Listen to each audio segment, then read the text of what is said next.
이화여자대학교 대학교의 교우 여러분 안녕하십니까? 장윤재입니다. 우리는 무엇을 믿는가? 16번째 시간을 갖도록 하겠습니다. 기독교 신앙의 얼개에 관한 이야기인데요. 다시 제가 PPT 색깔을 녹색으로 갖고 왔습니다. 실록이 짙어지는 이화동산 그리우시죠? 그 색을 상징하는 색깔을 갖고 왔습니다. 자, 성서에는 예수께서 우셨다, 슬퍼하셨다, 분노하셨다 이런 표현이 있는데 웃으셨다 이런 말씀은 없습니다. 저는 그래서 제가 갖고 오고 있는 이 사도신경, 웃으시는 예수님의 모습이 참 저는 좋습니다. 사람은 누구든지 익숙해지면 고마움을 모른다고 하죠. 사랑도 그렇고 연인도 그렇고 보석도 그렇다고 합니다. 신앙의 보물도 마찬가지인 것 같습니다. 이게 얼마나 진귀하고 또 값진 것인데 이게 그냥 당연하다고 생각하면 고마움을 모르는 거죠. 그렇게 생각하지 마시고 우리가 무엇을 믿는지 고백된 이 고백이 얼마나 소중하고 가치 있는 것인지 새롭게 자각하고 이 공부 함께 하시면 참 좋겠습니다.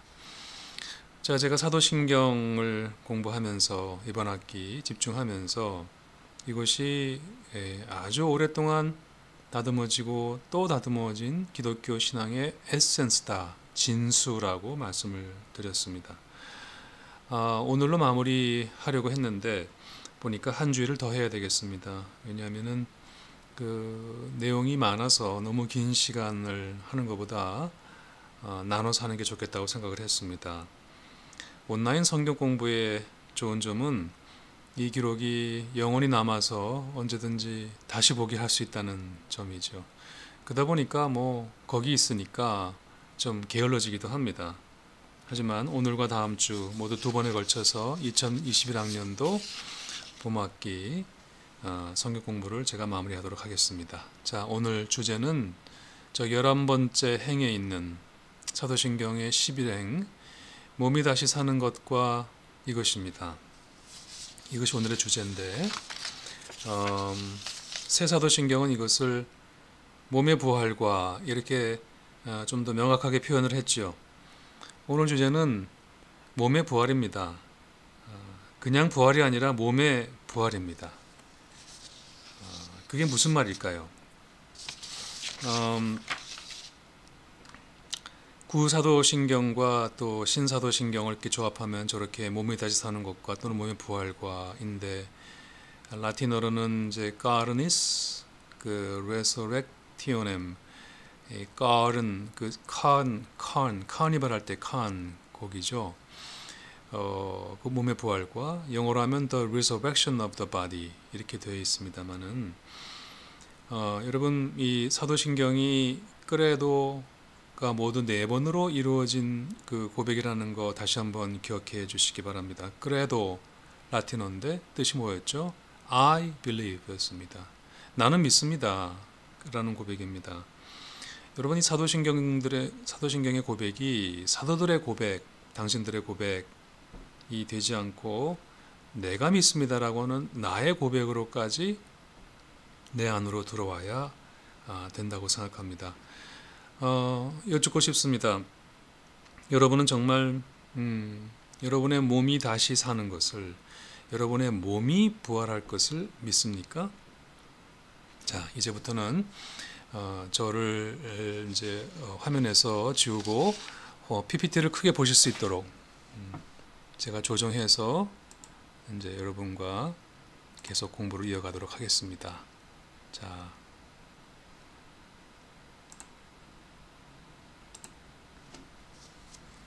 계속 이어가겠습니다. 오늘 제일 어려운 문제는 이 몸이라고 하는 단어입니다. 제가 괄호 안에 신약성서에서 몸을 지칭하는 그리스어, 헬라어를 가지고 왔죠. 소마입니다.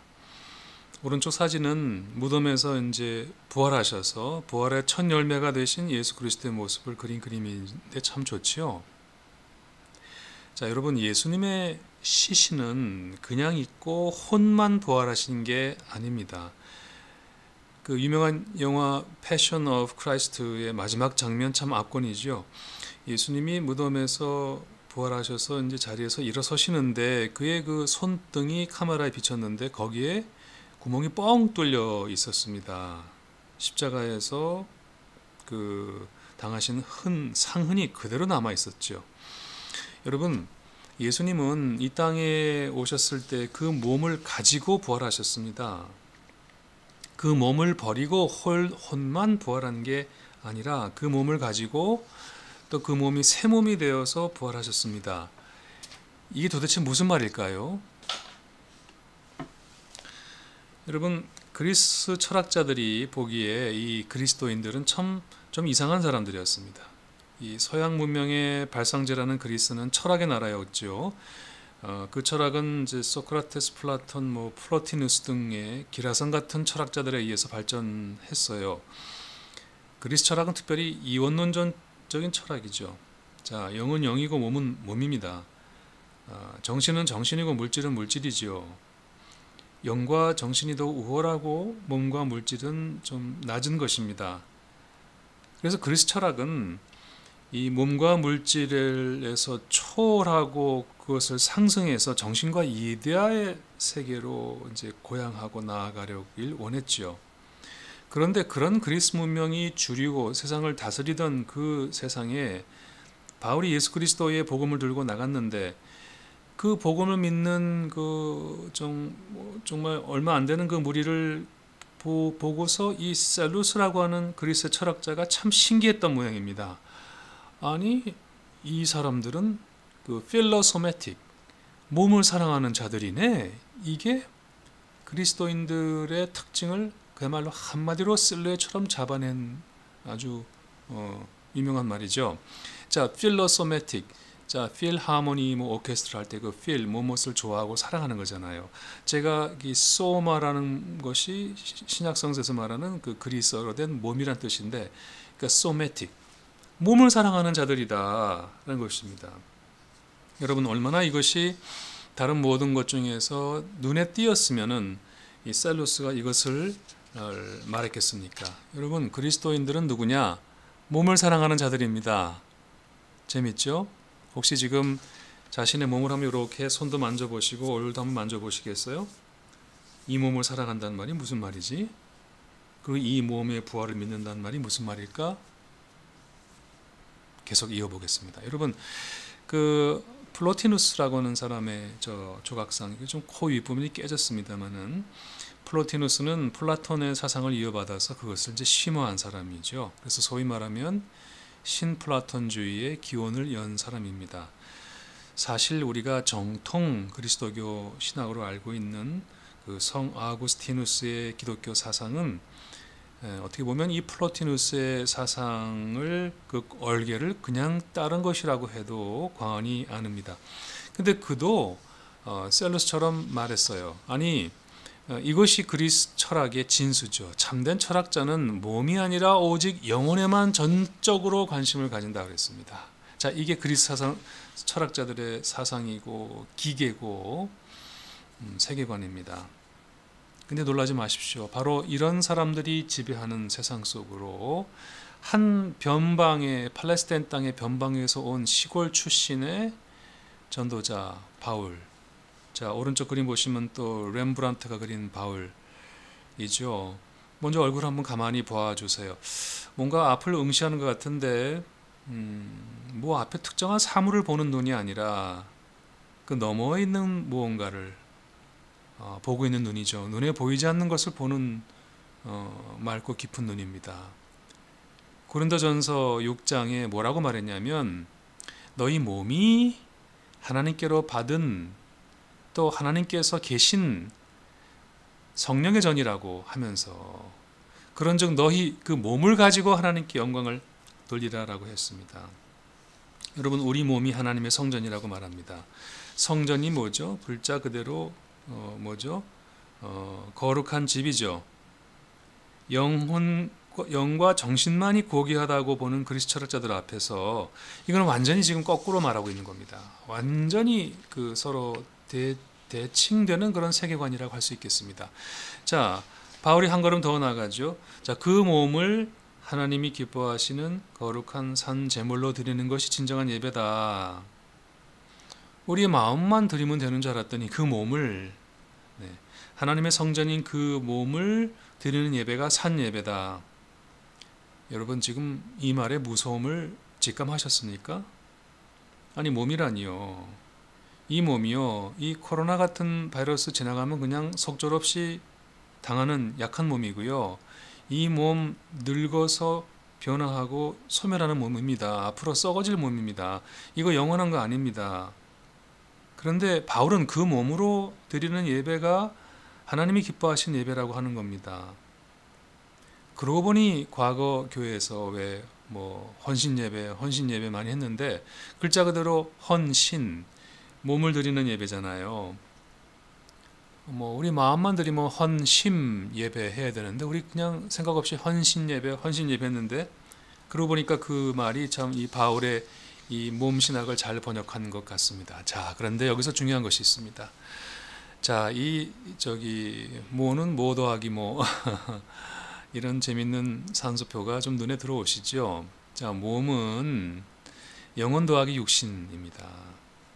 소마는 바울이 말하는 몸, 즉 신약 성서에서 그리스어로 된 소마는 단지 육신만이 아니라 그것은 sarx라고 되어 있습니다. 저 sarx는 그 고깃덩어리라고 생각하시면 됩니다. 푸주권에 가면은 그 선홍색 색깔 나는 그 고깃덩어리 그 어원이 sarx입니다.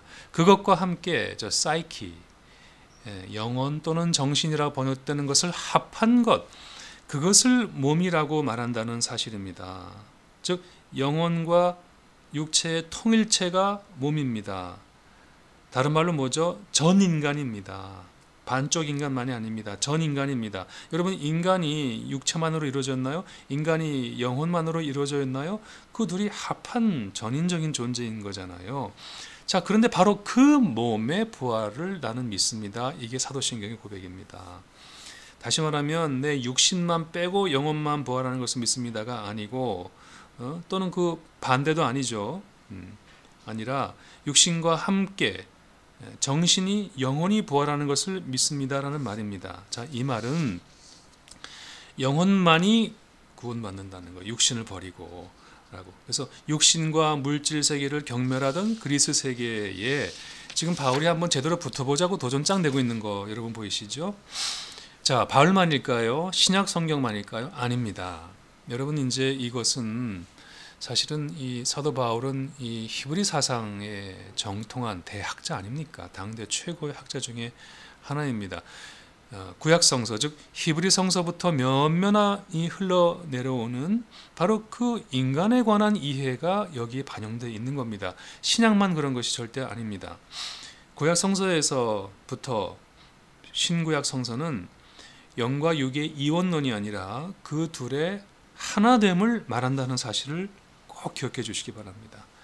제가 그 증거로 구약 성서의 세 구절만 가져오겠습니다. 먼저 인간을 창조하실 때의 창세기 2장 7절이죠. 흙으로 사람을 지으사 그렇게 노래 부릅니다마는 하나님께서 그 코에 루아흐를 불어넣으시니 그 사람이 생명이 되었다. 이 생명제가 붉은 색깔로 표현했습니다마는 이거 개역개정 번역인데 번역이 죄송합니다. 잘못됐습니다. 세번역 번역이 맞는데요.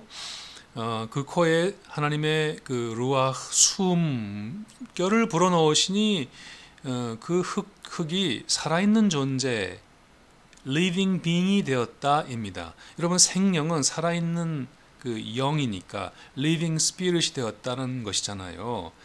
절대 living body가 되었다, living spirit이 되었다가 아니라 living being, 존재가 되었다. 여러분 한 존재라고 하는 것은 영과 육의 합인데 인간을 지으실 때 바로 그런 일이 있었다는 것이죠. 이게 첫 번째 제가 이제 구약의 그 많고 많은 구절 중에서 뽑아온 겁니다.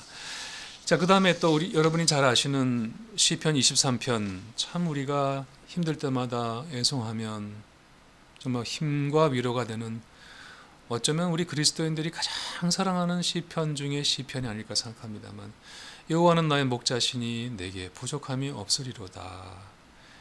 그가 나를 푸른 풀밭에 누이시며, 오늘 PPT 색깔과 저 아래 그림과 잘 맞죠?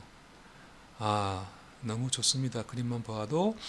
또 쉴만한 물가로 인도하시는도다. 저기 이렇게 맑은 물이 흐르면, 저기 사진에도 있습니다. 뭘 더 바라겠습니까? 그리고 나서 왜 내 영혼을 소생시키시고 할 때, 이 영혼이 히브리 말로는 네페시입니다. 내 네페시를 소생시키시고. 자, 이렇게 번역하니까 이 그리스 사상이나 이렇게 이원론에 익숙한 우리들의 귀에는 내 영혼이니까 내 몸 말고 내 안에 들어있는 어떤 거, 그것만을 소생시키시고, 이렇게 우리 귀에 들리지만 앞에 그 코에 생기를 불어넣으시니 그가 살아있는 존재가 됐다는 것과 같은 말입니다. 내 living being, 살아있는 전 존재를 하나님께서 소생시키시고, 그 말입니다. 하나 더 볼까요? 이건 우리가 예배 드릴 때 특히 이제 시편 교동문으로 정말 또 애창하는 구절이죠. 내 영혼아 여호와를 송축하라. 내 속에 있는 것들아 다 그 성호를 송축하라. 더구나 내 속에 이렇게 했으니까, 내 영혼이니까 내 몸 말고 내 안에 뭔가 들어있는 영혼, 그것만 여호와를 송축하라, 이렇게 노래하는 것 같지만 아닙니다. 여기서 이 영혼 네페시 역시 living being, 살아있는 존재, 전 존재입니다. 몸 빼고 영혼만을 의미하는 것이 아닙니다. 여러분 놀라지 마십시오. 히브리인들에게는 아예 우리가 말하는 그 몸, 아까 바울이 말하는 그 전인 몸이 아니라 그런 우리가 보통 말하는 몸이라는 단어가 따로 없습니다. 신약성서에서 아까 제가 사이키, 영혼은 다른 말로 life, 생명이기도 하고 person, 사람이기도 하고 또는 self, 자아이기도 합니다. 즉 신구약 성서 모두가 몸과 영혼의 이중성이 아니라 몸과 영혼의 통일성, 하나됨, 떼려야 서로 뗄 수가 없음을 말합니다. 그것이 성서적인 인간 이해입니다. 서양에서는 오늘날 와서야 왜 의학 중에서 그 사이코소매틱이라는 것이 발전을 했다고 하죠.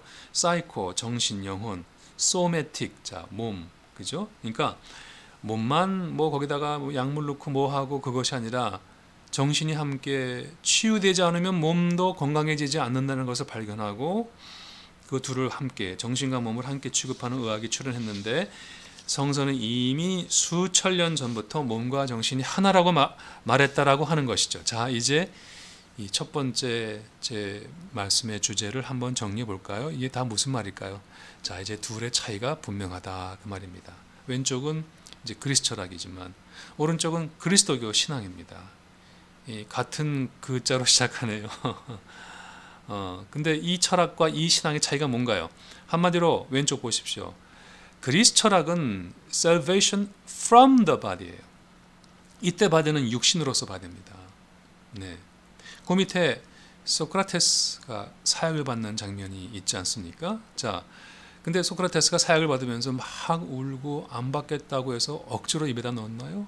굉장히 자발적으로 조금은 기뻐서 마셨어요. 왜 그랬죠? 자, 이제 이 사역을 받아 마심으로 내가 죽으면 내 영, 정신이 뭐죠? 이 육체, 감옥으로부터 해방돼서 이데아 세계로 귀향하니 이 얼마나 좋은 일입니까? 네. 그래서 이 몸, 육신, 물질 세계로부터 from the body, from the matter, 도망가는 구원, 거기서부터 저 이데아 세계로 또는 어떤 본향으로 하는 것, 그것을 구원으로 받습니다. 자, 그런데 오른쪽 보시죠. 저건 딱 그림 보시면 누구 그림인지 아시겠죠? 렘브란트의 그림 아닙니까? 빛의 화가. 자, 그런데 보시면은 저게 이제 그 의심 많다는 도마 앞에서 자신의 옆구리를 보여주시는 예수님의 모습입니다. 여러분, 내 손에 못자국을 보라 그랬고 내 옆구리에 창자국을 보라 하셨죠. 아니, 예수님이 혼만 부활하셨으면 보여주실 필요가 없는 거잖아요. 몸과 함께 부활하셨습니다. 이 땅에 계시면서 상처받고 찢기고 못에 박히고 창에 찔린 그 몸 그대로 가지고 부활하셨습니다. 그러므로 그리스도교의 신앙은 뭐라고 말하냐면 몸과 함께 받는 구원을 말합니다. Salvation from the body가 아니라 Salvation with the body입니다. 여러분, 이제 엄청난 세계관의 차이가 보이십니까? 내가 사도신경을 고백할 때 몸이 다시 사는 것과 그렇게 생각 없이 종종 암송할 때 사실 내가 지금 얼마나 엄청난 이야기를 하고 있는지 혹시 아시겠습니까? 자, 이해하기 위해서 두 번째로 조금 더 이야기를 심화시키기 위해서 기독교의 최초의 이단인 영지주의 기독교의 근원이 된 영지주의. 자, 영지하니까 무슨 뭐 영지 버섯인가 생각하실지 모르지만, 자, 영지 저기에 secret knowledge란 뜻입니다. 네, 비밀 지식주의죠. 이 영지주의는 이제 영어로 Gnosticism, G를 발음하지 않습니다라고 하는데, 이것에 관해서 이제 오른쪽 위에 보시면은 이제 그 일라인 페이걸스라고 하는 하버드의 교수를 포함해 갖고 이제 영지주의 복음서, 영지주의 기독교에 관한 연구가 한참 만에 쏟아져 나왔습니다만은 이제 그것을 요약해서 이 그리스의 철학을 닮은 또는 플라톤을 좋아했는데 너무 좋아해서 영육 이원론으로 흘러서 결국은 정통 기독교로부터 이단으로 판정받은 그 영지주의 기독교에 관해서 한 번 더 보도록 하겠습니다. 왜냐하면 이것이 이 영지주의 기독교의 흔적이 지금도 우리 안에 굉장히 살아있기 때문입니다. 즉 몸의 부활을 믿는 그리스도교 신앙을 완전히 잘못 이해한 이 영지주의 이 구원관으로 인해서 우리가 많이 고통받았는데, 오늘 우리가 소위 정통이라고 알고 있는 우리의 기독교 안에도 이 영지주의가 그대로 살아있지 않나, 한번 좀 무서운 우리들의 모습을 좀 되돌아보도록 하겠습니다. 자, 이걸 하기 위해서 먼저 영지주의, 이게 뭔 말인가? 성서에 그 기록이 있습니다. 요한일서 4장 1절 3절 제가 읽어볼 텐데요. 참 무서운 말이 여기 들어있습니다. 참 무서운 말이 있습니다. 사랑하는 자들아, 영을 다 믿지 말고 오직 영들이 하나님께 속하였나 테스트하라 했습니다. 와, 하나님을 시험하라, 이런 구절이 성경에 딱 2번 있는데 그 2번째입니다. 많은 거짓 선지자가 세상에 나왔다. 자, 그러면서 우리에게 이것이 거짓 선지자인지 참 선지자인지, 이 영이 하나님의 영인지 악마의 영인지 테스트하고 분별하고 또 판정할 수 있는 기준을 주십니다. 자, 이로써 너희가 하나님의 영을 알지니 곧 예수 그리스도께서 육체로 오신 것을 시인하는 영은 하나님께 속한 영이고, 그것을 시인하지 아니하는 영은 하나님께 속한 영이 아닌데 무서운 말을 썼습니다. 엔티크라이스트란 말을 썼어요. 그게 바로 적그리스도 영이다. 자, 많은 분들이 이 적그리스도 영이 뭐 앞으로 말세 때 뭐 앞으로 온다, 이렇게 막 허황된 얘기를 했는데, 그 다음 보시죠. 오리라 한 말을 너희가 들었지만 지금 벌써 세상에 있느니라 했습니다. 지금부터 약 2000년 전의 역사 얘기입니다. 자, 무서운 말이죠. 이 말이 무슨 말일까? 영지주의 다시 돌아가 봅니다. 자, 한번 설명을 제가 중요하니까 이렇게 요지만 적어 보았습니다. 자, 그리스어로 아까 제가 영지, secret knowledge를 뜻하는 gnosis, 그래서 영지주의는 G 발음하지 않고 Gnosticism이라고 말한다고 말씀드렸습니다. 심심산천의 영지버섯이 아니라 그 비밀 지식이에요. 어떤 그 진리에 관한, 구원에 관한 비밀 지식, 그것을 가진 사람만 구원받는다는 굉장히 뭐랄까 보편적 구원 사상이 아니라 그 엘리트 구원 사상이었던 것이죠. 2번째 줄.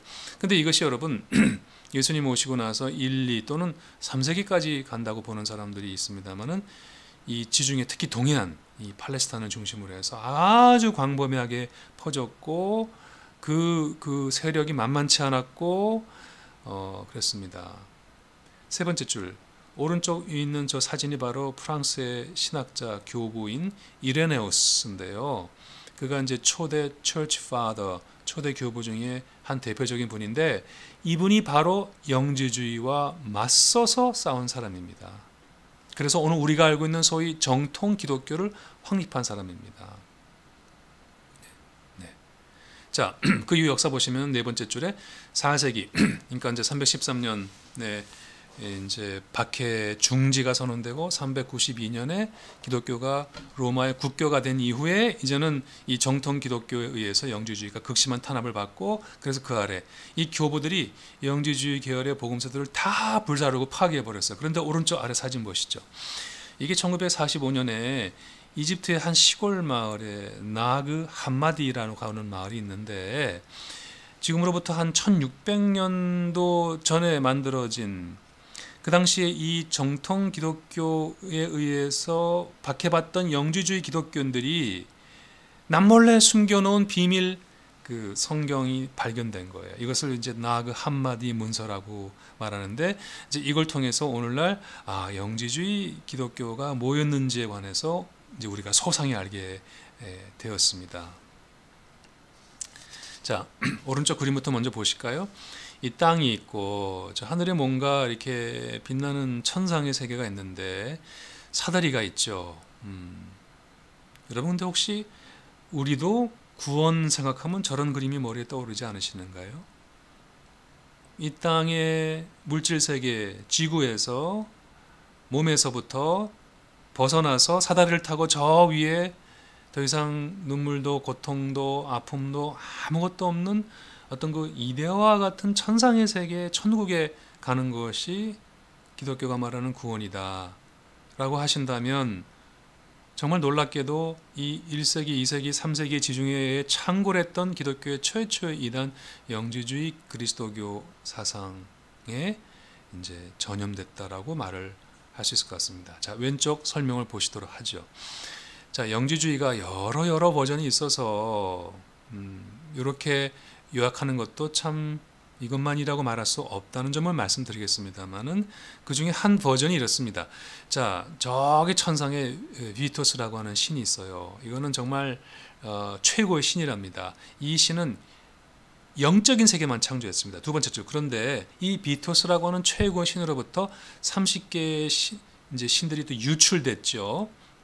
근데 그 중에서 제일 막내, 제일 늦게 나온 신, 그 중에서 가장 열등한 신인 데미우르구스가 이 비토스 신의 허락도 받지 않고 가서 세상을, 물질을, 태초의 천지를 창조해 버린 거예요.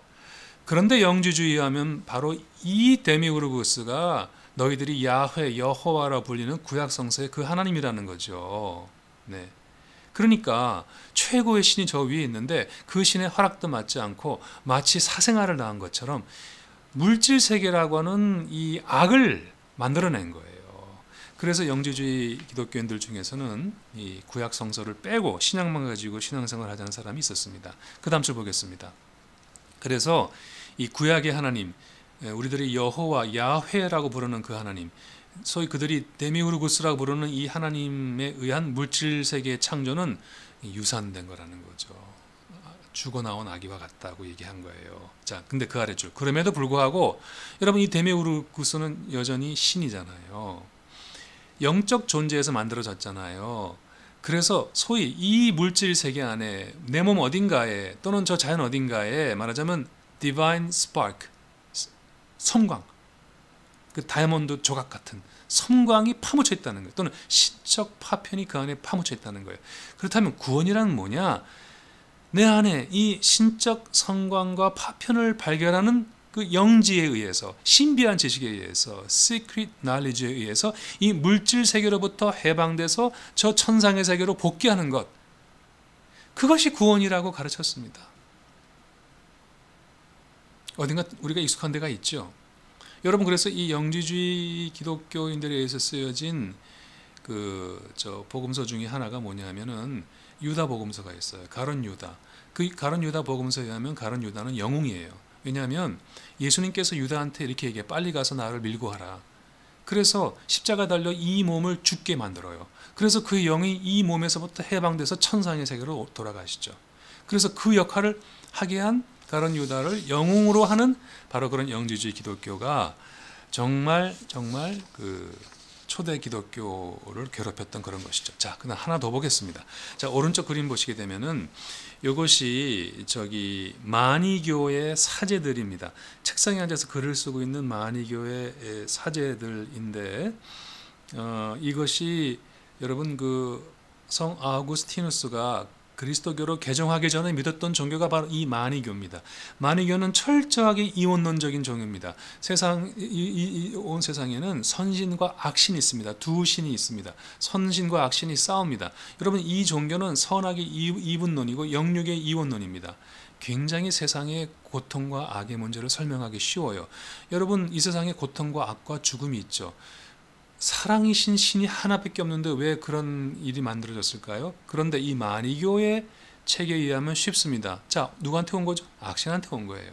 자, 그랬던 세계관에서부터 이제 기독교 그리스도교로 개종한 사람이 바로 성 아구스티누스인데, 왼쪽 보시겠습니다. 자, 이 영지주의 기독교에 의하면은 이제 예수 그리스도가 누군지에 관해서 이제 이단 교설이 나옵니다. 예수 그리스도의 잉태는 초자연적인 것이 아니에요. 성령에 의한 것이 아니에요. 자, 그 다음 줄. 그의 몸은 우리와 같은 보통 육신이었는데 세례 받으실 때 그때 왜 하늘 문이 열리고 비둘기 같은 그때 임하셨다가 십자가 달려서 아야 하고 고통받으시기 전에 다시 천상으로 그 영은 올라가셨다는 거예요. 여러분, 왜 그런 말을 하죠? 여러분, 영이 고통을 받을 수 있나요? 영이 질병에 걸릴 수 있나요? 영은 선인데 우리 몸과 같이 생로병사를 경험하고 썩을 수 있나요? 아파할 수 있나요? 그럴 수 없다는 거예요.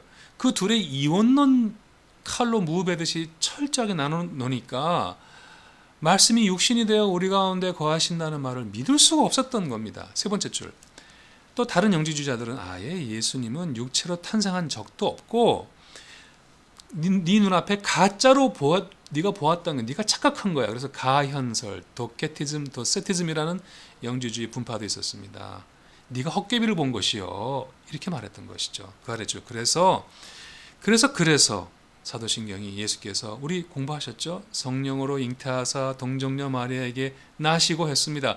여러분, 제가 말씀드렸죠. 사도신경이 어느 신학자가 책상에 앉아갖고 혼자 생각을 해서 나온 글이 아니라 수백 년에 걸쳐서 수많은 이단과의 싸움을 통해서 만들어진 기독교 신앙의 고백 중에 고백이란 말이 그래서 들어간 겁니다.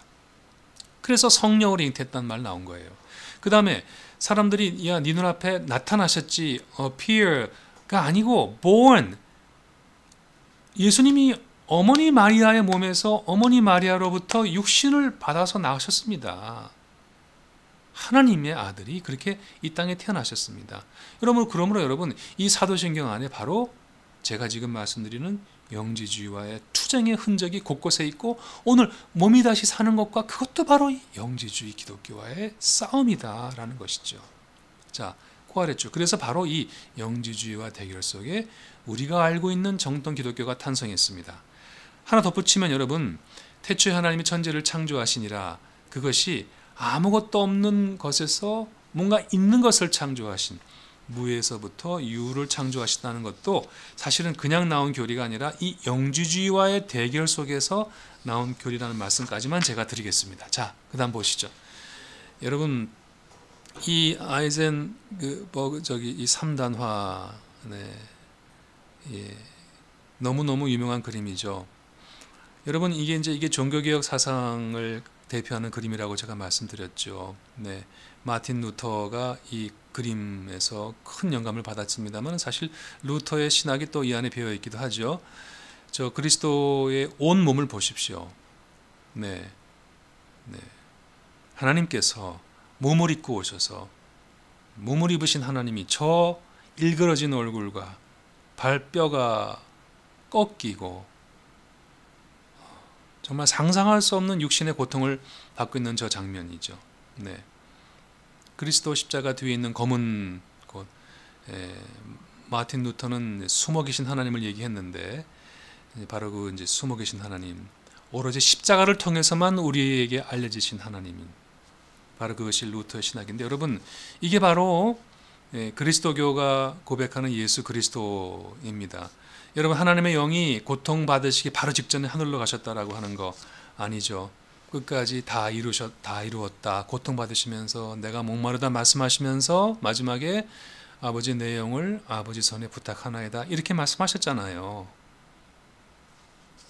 자, 정리하겠습니다. 두 번째 얘기 정리하면 상반된 평가가 있습니다. 어떤 분들은 이것은 헬라 철학의 더러운 물에 신앙이 오염된 결과라 보는 분도 있고, 아니 이것은 저 기독교 신앙의 경쟁자로 서방에 침투한 고대 동양 종교가 들어온 것이다 보는 사람도 있고, 아니 영지주의를 긍정적으로 보는 분도 있습니다. 모든 종교의 원천에 존재하는 인간의 종교적 심성의 뿌리라. 그래서 이것을 제가 지금까지 말씀드린 그 영지주의와 구별된 그 프로토노스티시즘, 원영지주의라고. 여러분, 왜 우리 안에 성서에도 내가 그리스도 안에 있지만 그리스도가 내 안에 계신 거잖아요. 내 안에 그분이 계신 거잖아요. 그렇죠? 내 안에 내 숨결보다 더 가까운 곳에 하나님의 숨이 있는 거잖아요. 네, 그런 점에서 그 우리 안에 고귀한 신의 형상이 있고 형체가 있고, 또는 바울의 말로 어떤 그 씨앗이 있다라고 말하는 것은, 그것은 뭐랄까, 그 모든 종교에 기독교 안에도 있는 것인데, 이렇게 영지주의 기독교라고 하는 것은 그 영육에 대한 이원론으로 인해서 우리 육신과 물질 세계를 경멸하고 거기서부터 도망가는 구원이라고 말하는 그런 오류 때문에 이제 이단화되었다. 자, 그래서 정리하겠습니다. 근데 오늘의 기독교도 바로 이 영지주의 사고가 만연되어 있다는 거죠. 그것이 마치 성서적 가르침인 양 교인에게 설교합니다. 이런 얘기입니다. 이 세계는 버려야 할 것이고 악한 것이고 저 세계만이 우리의 갈 곳이라고 하는 타계적인 신앙. 자, 이런 생각이 교회로 하여금 지금 이 세상에 대해서 침묵하게 만들고 무관심하게 만들고, 지구가 기후위기로 막 죽어나가도 이게 뭐 내가 다 살아 없어질 것이고 내 영혼만 천당 가면 되지라고 하는 그런 신앙으로 빠지고, 이 세상의 불의와 억압에 창궐해도 마치 하나님은 역사를 다스리지 않는 분처럼 나는 그저 죽어가는 천당만 바라보는 신앙으로 축소됐다, 그 말씀이죠. 그 아랫줄, 혹시 옛날에 구령사업 이런 말 들어보셨어요? 네, 영혼을 구원한다. 네, 예. 아니 교회는 영혼만 구원하는 것이지 그런 일에 개입하면 안 돼. 무슨 환경이 어떻고 뭐 사람이 고난받는 게 어떻고 그런 얘기를 하면 안 돼라고 말하는 것이 사실은 영지주의 그리스도교의 이원론적 사상을 판박이죠. 기독교가 말하는 구원, salvation은 구령이 아니죠. 우리가 받는 우리의 부활은 영혼만의 구원이 아니죠. 영혼만 구원받는다라고 말하는 것이 얼마나 반쪽짜리 또는 영지주의적 기독교적이지 않은 구원관인지 오늘 그것을 제가 다시 한번 조금 강조하고 싶습니다. 자, 그러나 여러분, 하나님의 영의 육신을 입으셨죠. 성육신 하셨죠. 그것은 저 세상이 이 세상에 임한 사건이죠.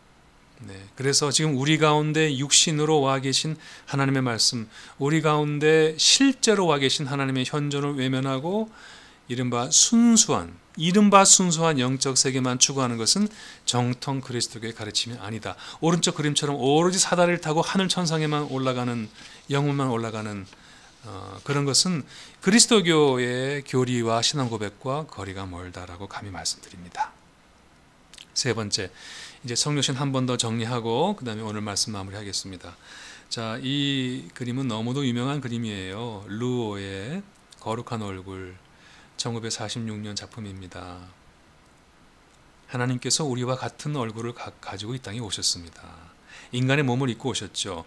성육신이죠. 말씀이 육신이 되어 우리 가운데 거하심에. 자, 성서는 영역 이혼을 허락하지 않습니다. 그리스도교는 성육신의 종교입니다. 신이 육신이 되었다는 종교죠. 신이 육신을 입고 오신 것을 시인하지 않는 영을 적그리스도영이라고 했습니다. 그러므로 여러분, 우리가 우리의 육신을 학대하거나 우리가 사는 이 물질 세계를 소홀히 하면서 또는 혐오하면서 이 육신으로부터 도망치는 것을, 이 물질 세계로부터 도피하는 것을 구원이라고 말하는 것은 정통 그리스도교의 가르침이 아닙니다. 그 말씀을 다시 한번 드리고 싶습니다. 자, 여러분, 성육신 빌립보서에 정확히 말해요. 그는 근본 하나님의 본체시나 하나님과 동등됨을 취할 것으로 여기지 아니하시고 오히려 자신을 비우셔서 종의 형체를 가지사, 이제 빨간 줄이죠. 사람들과 같이 되셨고 사람의 모양으로 나타나셨다. 성육신 아닙니까? 근데 여러분, 이 성육신의 목적이 있다는 것이 오늘 또 중요합니다. 아니 하늘에 계신 높이 계신 하나님께서 이 낮고 낮은 곳에 왜 오셨나요? 왜 육신을 입으셨나요? 영생 불멸하시는 하나님께서, 영혼 가운데 계시는 하나님께서 왜 무한으로 들어오셨나요? 자, 이게 바로 히브리서 2장 14, 15절인데 여러분 너무너무 놀라운 구절입니다. 자, 자녀들은 우리는 혈과 육에 속하였음에, 자, 그분도 예수 그리스도도 또한 같은 모양으로 혈과 육을 함께 지니심은, 즉 그가 성육신 하신 이유는, 신이 인간이 되신 이유는 죽음을 통해서 죽음의 세력을 잡은 자 곧 마귀를 멸하시고, 죽음을 통해서 죽음의 세력을 멸하시고, 그 다음에 또 중요하죠. 또 여러분 우리 얘기 아닙니까? 죽기를 무서워함으로 한평생 죽음의 종로를 타는 모든 자들을 해방하려 하심이, 그가 영원히 무한히 유한 안에 들어오신 이유는, 영원하신 분이 죽음 안으로 들어오신 이유는 그 죽음을 통해서 죽음을 멸하셔서 죽음의 평생 두려움에 떨고 종로로 타는 우리를 자유롭게 해방하시기 하기 위함이라. 이것이 바로 성육신의 경륜이고 비밀이라고 하는 것을 바울이 명확하게 말씀하고 있습니다. 자, 그래서 이제 오늘의 이제 마지막 얘기입니다. 그래서 몸의 부활 얘기가 나오는 겁니다. 참 놀랍고 신비한 신앙의 세계입니다. 자, 다시 말씀드리지만 먼저 우리가 부활이 뭔지 보죠. 자, 부활이 죽음의 일시적 연기가 아니라 죽음에 관한 최종적 승리이며 악과 죽임의 세력에 대한 영원한 승리라고 제가 말씀을 드렸습니다. 소생이 아닙니다. 성경에서 예수님께서 다시 살리신 자들이 세 사람이 있지만 도로 죽었죠. 그것은 소생이지만, resuscitation이지만 예수께서는 부활하셨습니다. resurrection 하셨습니다. 두 번째 줄에 예수님을 십자가에 못 박은 그 어둠의 세력, 죽임의 세력은 이긴 줄 알았죠. 근데 하나님께서는 그를 사흘 만에 다시 일으키셨어요. 다시 살리셨어요. 근데 그 이유가 중요하다는 거예요. 로마서 6장 4절, 이게 바울의 신학입니다. 자, 그리스도를 죽은 자 가운데서 살리신 이유는 그를 살리심과 같이 우리로 또한 새 생명 가운데 행하게 하려 하심이에요. 성육신의 목적이 영혼이 죽음 안으로 들어오신 이유는 죽음을 통해서 죽음을 물리치심으로써 죽음의 노예인 우리를 해방하시려고 하신 것이 성육신의 목적인 것처럼, 돌아가신 그리스도를 다시 살리신 이유는 우리로 또한 다시 살아서 영원한 새 생명 가운데 거하게 하려 하십니다. 이것이 바울이 말하는 부활 신앙입니다. 그래서 오늘의 결론입니다. 여러분, 그래서 우리가 믿는 것은 몸의 부활입니다. 그리스도교는 성육신의 종교고, 그래서 우리가 믿는 부활은 그냥 영혼의 부활이 아니라 몸의 부활이라고 하는 이 엄연한 사실을, 그래도 나는 믿습니다. 오늘 다시 한번 좀 우리가 전율하고 경탄하면서 받아들이면 좋겠는데, 이것이 그 유명한 사도 바울의 몸의 부활의 논쟁입니다. 논증입니다. 고린도전서 15장은 정말 부활에 가서 중요한 구절인데, 여러분 성경을 다 보시더라도 이 구절을 특히 눈여겨보시길 바랍니다. 여러분, 제가 여기다 빨간 줄과 노란 줄로 이렇게 하얀 색깔과 구분해 봤습니다. 한번 잘 들어보십시오. 시간이 조금 갔습니다만은 이게 너무너무 중요한 거라서 제가 조금 더 정성을 들여 설명해 보도록 하겠습니다. 먼저 읽어봅니다. 누가 묻기를, 아니 죽은 자들이 어떻게 다시 살아나? 그리고 어떠한 몸으로 오느냐? 죽었는데 살아나서 어떤 몸으로 오느냐라고 하리니, 어리석은 자여, 너가 뿌리는 씨입니다. 죽지 않으면 살아나지 못하겠고, 또 너가 뿌리는 것은 장래의 형체를 뿌리는 것이 아니라 다만 밀이나 다른 것의 알맹이 아니냐. 너가 뿌리는 것은, 지금 농부의 비를 들고 있죠. 하나님이 그 뜻대로 그에게 형체를 주시되 각 종자에게 형체를 주셨다. 자, 이게 지금 바울이 농사의 비를 들면서, 여러분 농부들이 씨를 뿌리죠. 보리를 뿌리고 미라를 뿌리고 모리는 쌀을 이렇게 뿌리지 않습니까? 그럼 뭐가 납니까? 싹이 자라나잖아요. 근데 싹이 자라나려면 그 씨가 죽어야 되잖아요. 안 죽고 분해되지 않으면 새 생명이 안 자라나잖아요. 그 비를 들면서 하나님께서 우리 안에 말하자면 각 종자에게 형체를 주셨잖아요. 여러분 도토리 작은 하나를 보면은 굉장히 손 한마디 같은 작은 거지만 그 안에 30m, 40m 자라는 거대한 상수리 나무가 그 형체가 그 폼이 그 안에 숨어 있는 거 아시죠? 바로 그겁니다. 우리 안에 하나님께서 그 씨를 심어 놓으신 것이 우리라는 거죠. 자, 두 번째 줄. 자, 죽은 자의 부활이 바로 그와 같다는 거예요. 자, 썩을 것으로 심고 썩지 아니할 것으로 살아나며, 그렇죠?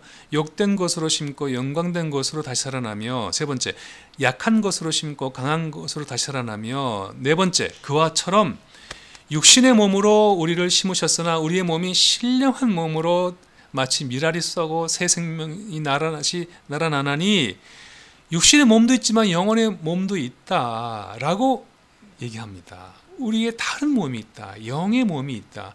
스피리추얼 바디도 있다. 몸이 없는 것이 아니라 몸이 있는 새로운 몸이 있다 말씀하시죠.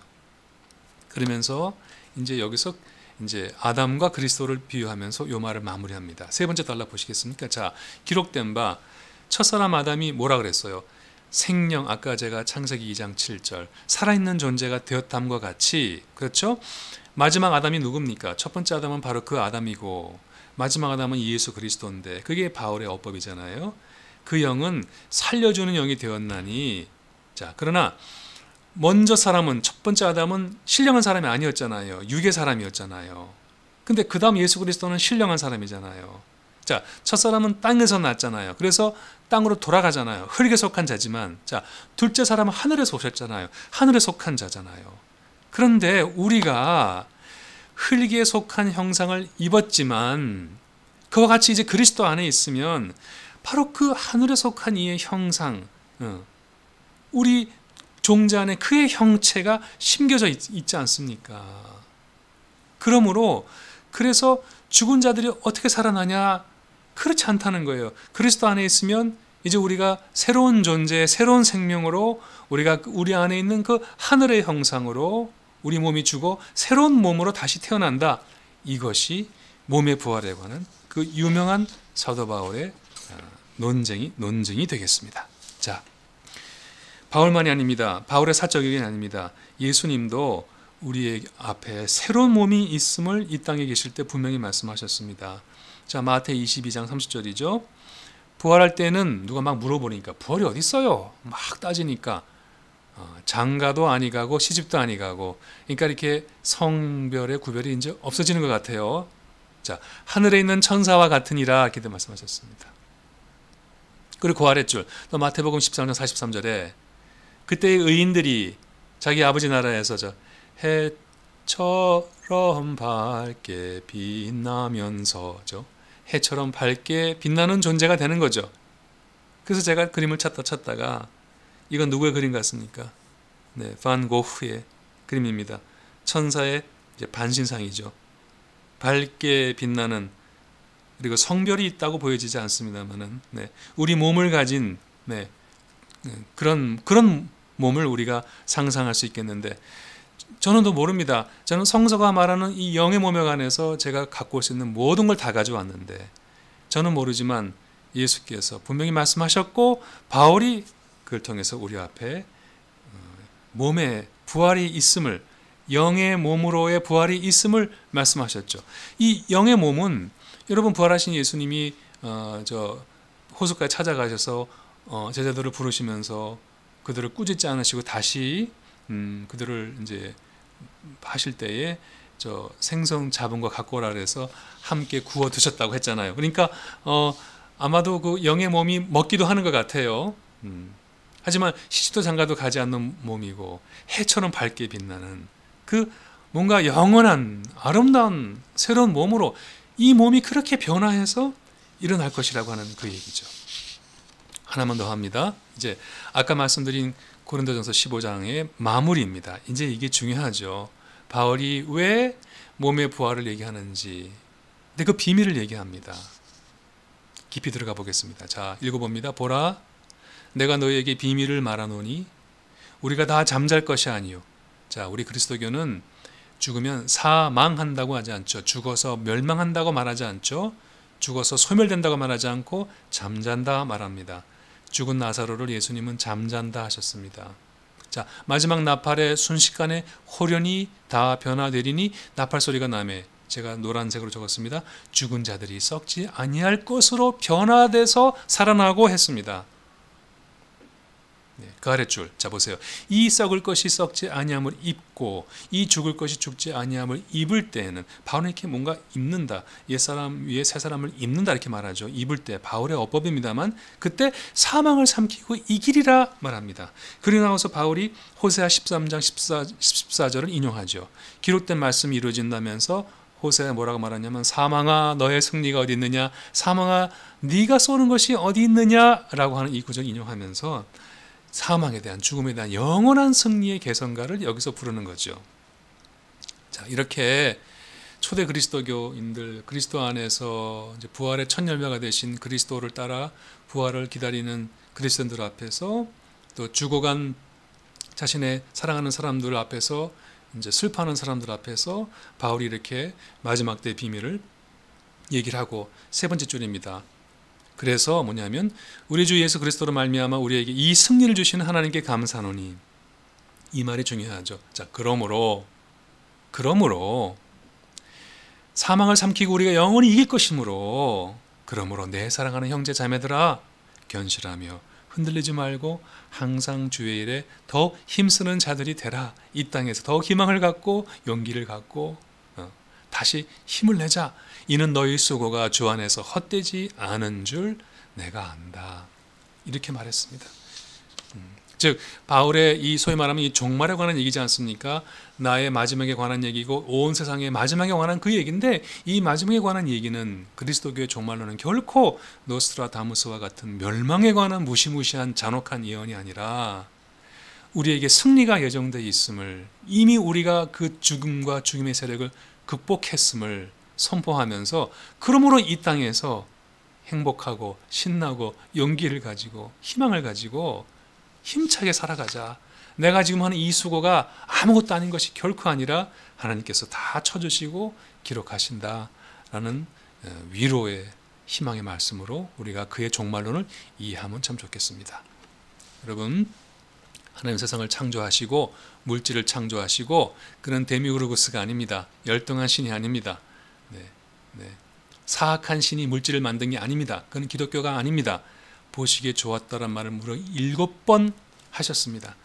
하나님이 이 세상을 보시고 너무 좋았다고 경탄하셨습니다. 하나님은 우리의 몸을 변화하고 사시사철, 봄, 여름, 가을, 겨울, 동서고금의 이 변하는 세상을 변화한다 탓하고 쯧쯧하지 않으시고 이 세상을 긍정하시고 아름답다 선포하셨습니다. 우리가 좋아하는 요한복음 3장 16절이죠. 여러분 역시 이 그림도 렘브란트 그림인 거 아시겠죠? 네, 예수님 탄생 때 목자들이 와서 동방박사에 경배하는 그림인데, 보시죠. 이 땅에 예수께서 하나님이 육신을 입고 탄생하셨잖아요. 자, 이게 바로 우리 요한복음 3장 16절. 하나님이 세상을 이처럼 사랑하사 독생자를 주셨으니. 이보다 더 좋은 말씀이 어디 있습니까? 그런데 하나님이 사랑하신 이 세상은 그리스어로 헬라어로 코스모스인데 우주 만물입니다. 하나님이 인간을 사랑하사 독생자를 주셨으니 안 하셨습니다. 하나님이 인간의 영혼만을 사랑하사 독생자를 주셨으니 안 하셨습니다.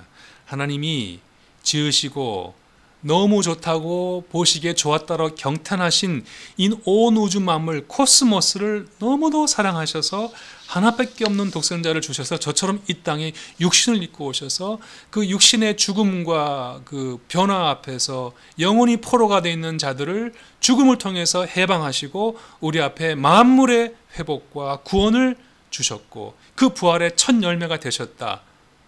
그래도 나는 믿습니다. 몸이 다시 사는 것과 바로 그 고백이 우리의 고백이라고 하는 것입니다. 정리합니다. 다시 말씀드리죠. 이제 그리스도께서 죽은 자들 가운데 다시 살아 잠자는 자들의 첫 열매가 되셨습니다. 아담 안에서 모든 사람이 죽은 것 같이 그러므로 우리도 그리스도 안에 있으면 우리 모두가 그 부활하신 첫 열매를 따라 삶을 얻게 될 것입니다. 그 말입니다. 자, 죽은 자의 부활도 이와 같으니 썩을 것으로 심고 썩지 않을 것으로, 두 번째, 욕된 것으로 심고 영광된 것으로. 세 번째, 약한 것으로 심고 강한 것으로. 그래서 뭐죠? 이 육신의 몸으로 심어졌으나 하나님의 미랄이 썩어서 다시 사는 것처럼 신령한 몸으로 다시 사는, 이것이 우리가 믿는 몸의 부활이라고 하는 것을 다시 한번 강조드리고 싶습니다. 그러므로 이 부활의 신앙, 몸의 부활을 믿는 신앙은 앞으로 먼 미래에 이루어질 것에 관한 막연한 소망이 아니라, 다시 한번 제가 고린도전서 15장 57절 바울의 위로죠. 바울의 종말론의 핵심입니다. 그러므로 내 사랑하는 형제 자매들아, 견고하며 흔들리지 말며 항상 주의 일에 더욱 힘쓰는 자들이 되라. 이는 너희가 오늘 하는 이 땅에서 모든 수고가 그 땀방울이 주 안에서 결코 헛되지 않은 줄을 내가 확실히 안다 했습니다. 몸이 다시 사는 것과 The resurrection of the body, 뭐였죠? 몸의 부활과 그랬습니다. 여러분, 그래도 이 구절이 여러분의 믿음이 되시기 바랍니다. 나는 믿습니다. 몸의 부활을 믿습니다. 이 구절이 사도신경의 부활이 아니라 사도들의 고백이 아니라 여러분 모두의 고백이 되시기 바랍니다. 다시 한번 여러분의 손을 만져보시고 여러분의 얼굴을 만져보십시오.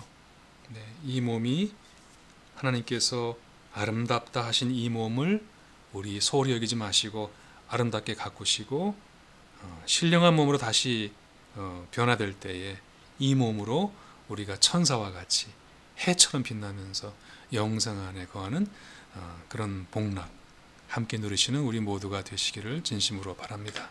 수고 많으셨습니다. 감사합니다.